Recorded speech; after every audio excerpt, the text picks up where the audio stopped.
Hey Applovers, thanks for joining again. Today we're going to dive into the World Surf League mobile digital experience to understand how they're creating content for their fans no matter where they are. Now we're going to dive into the application itself directly. You can download it on your mobile device or you can follow it here.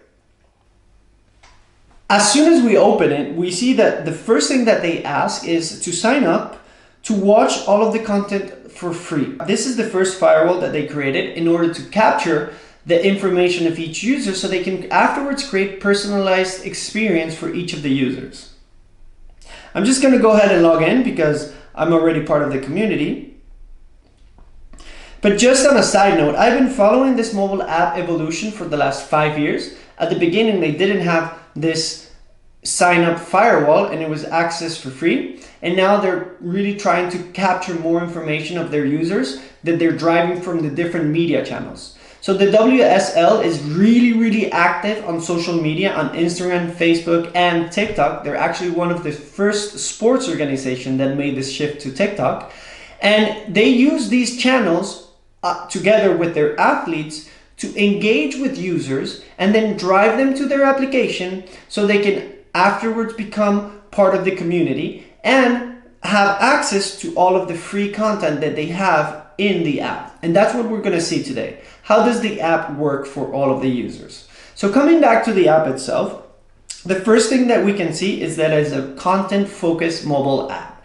We can see that they have different cards of content, and on top of the left, we see if there's a play button or if there is kind of a sheet. And we understand that that indicates what the type of content the card is. For example, if it's a video, then you enter directly into the video, or if it's an article and you enter directly into the article. The interesting thing about the article is that they bring in also content from other social inputs. For example, YouTube, for example, Instagram, and so forth. And they really try to combine this to bring in more engagement from users.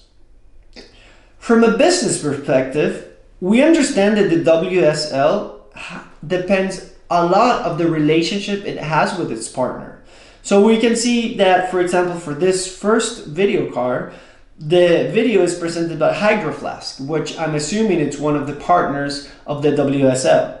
We see also on the bottom part that there is an advertising banner, and also inside of the content itself, you can find more advertising. Also, in between the cards, you can get some pop-ups, for example, to redirect you to their own surf or merchandise website. But we're just gonna head back. One thing that happens a lot is that there's a video that I opened in the previous one and continues playing in the back end, and I can hear it, but I cannot identify it or stop it, which is not very user friendly. Now let's go to the bottom part where we see that there's 5 main buttons. So the first one is news, where we are right now. The second one is watch, which is really all of the in-house content produced by the WSL studio. So we have either content created by them or created in association with other partners. So in this case, Hydro Flask, for example, you can swipe between the content. You can also go scroll a bit down and see some original series, best of each of the surfers, both women and men. Also some podcasts. These are really just shows from the WSL that they have embedded, and you can watch all for free if you give your information before signing up.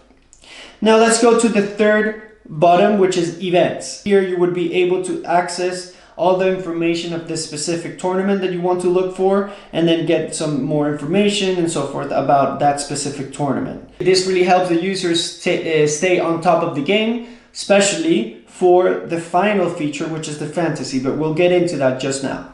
Now the fourth button is the rankings. So in the rankings, you have an access to all of the WSL athletes, so both men and women, and also for the championship tour, for the big wave, or the longboard, or even the junior tour. You can also follow your favorite surfers and get some updated information about what they're doing, how they're doing, and how they're performing in all of the different events. Now, As I mentioned, the final one is the fantasy option. And with this fantasy that was introduced 2 to 3 years ago, they are trying to create more engagement with the community so people can create their own teams and follow the competition. No, like how we see in the NFL, with the NBA and other sports do the same.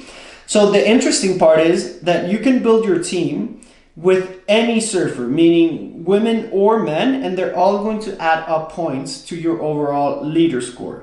So this fantasy in the first year, in 2019, had over 150,000 players. As we've seen, the WSL has done an amazing job with their mobile application. As I mentioned, I've been a user since the last 5 years, so the app has shifted a lot, has changed a lot. Also, the name of sponsors and partners that inside of the application ecosystem have also changed.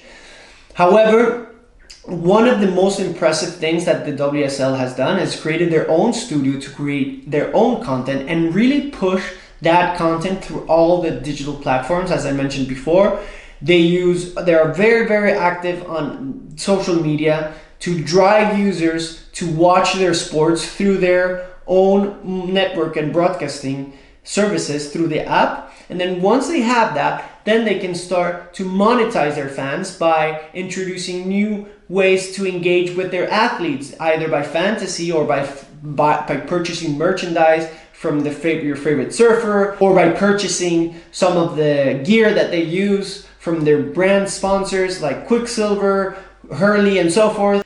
This is it for this week. I hope you liked it. Please remember to subscribe. If you have any questions of how you should implement your digital strategy, or perhaps you already have an app that you want to improve, or perhaps you don't have an app and you're looking into how do you set this up for the future years to come, well, feel free to reach out. I'll happily jump on a call with you and get to know your project and see how I can help. See you guys on the next video and have a great week. Bye-bye.